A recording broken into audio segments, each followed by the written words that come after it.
हेमंत सोरेन को जेल भेजना, उसके बाद जितनी योजनाएं लागू हुई हैं, एक तरफा माहौल है।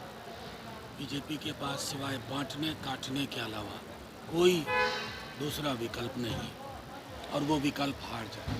समाजवादी पार्टी के प्रदेश अध्यक्ष उन्होंने चीफ इलेक्टोरल ऑफिसर को लिखा है लेटर कि खास करके जो महिलाएं वोटिंग करने के लिए आती हैं, मुस्लिम महिलाएं, उनकी पुलिस ऑफिसर जो है बुर्का उठा करके चेहरे देखते हैं, जिस वजह से वो डर जाती हैं और हमारे वोटिंग परसेंटेज कम हो जाती है। कैसे देखते हैं? देखिए, पूरे देश में ये माहौल चल रहा है।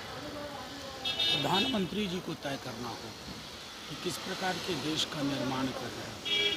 आप सबके प्रधानमंत्री नहीं प्रतीत होते और ये दुख का विषय है। सर, झारखंड में जो इलेक्शन कैंपेन में भाजपा ने जो वीडियो डाला है सर, उसको लेकर विवाद है। महबूबा मुफ्ती कह रहे हैं कि जहर उगल रहे हैं भाजपा। ये कोई नई बात थोड़ी ही है। इनको सिर्फ यही आता है, जहर उगलना, जहर की फसल लगाना।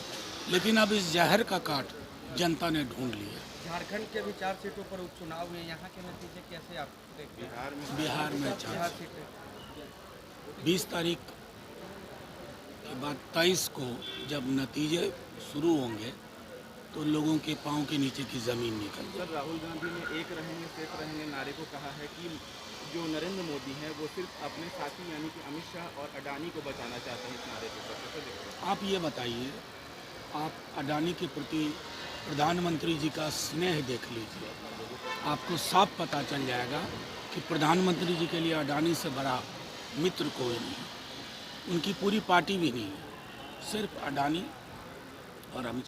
ये वोट जिहाद कौन किया? ये वोट जिहाद अखिलेश यादव के पार्टी के नेत्री ने वोट जिहाद का नारा दिया। आज कांग्रेस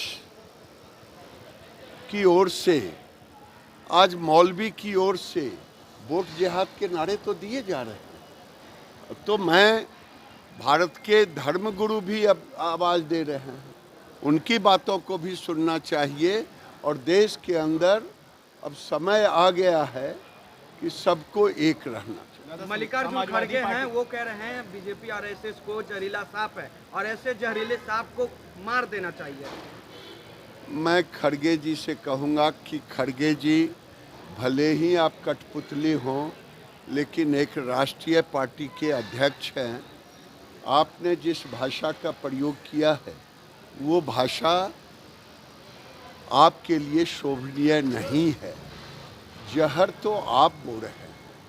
आज़ादी के बाद से आपने तुष्टीकरण किया, आपने भारत को लूटा, आपने भारत में हिंदू मुसलमान किया, आपने भारत में आज देख लीजिए क्या है।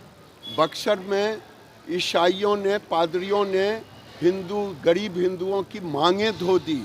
इस पर तेजस्वी यादव की जुबान नहीं खुलती, न कांग्रेसियों की जुबान खुलती। आज बेगूसराय हो या लखीसराय हो या बक्सर हो या मोतिहारी हो, ये खुलेआम ये सब हो रहा है। ये जहर अगर आपने बोया, आपके कारण हुआ।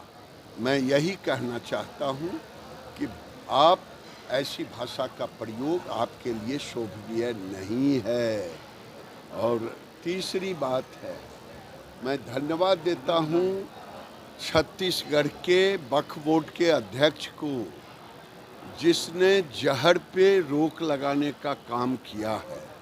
कि शुक्रवार को ये कहा है कि जो तकरीर करेंगे वो परमिशन लेकर के ही करेंगे, क्योंकि जहर शुक्रवार को बोया जाता, जहर छोड़ा जाता मदरसों में, जहर छोड़ा जाता मुसलमान नेता धर्म गुरुओं के तकरीर में।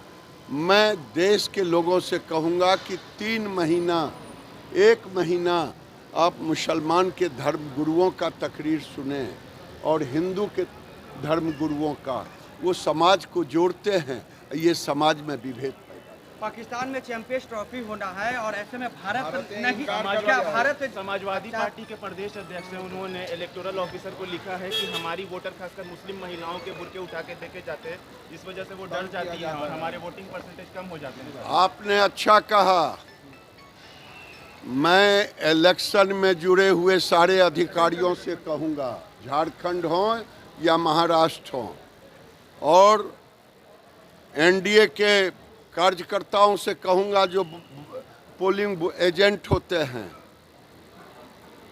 धर्म के नाम पर वोट जिहाद ना करें। बुर्का पहन करके, बुर्का खुलवा करके देखें।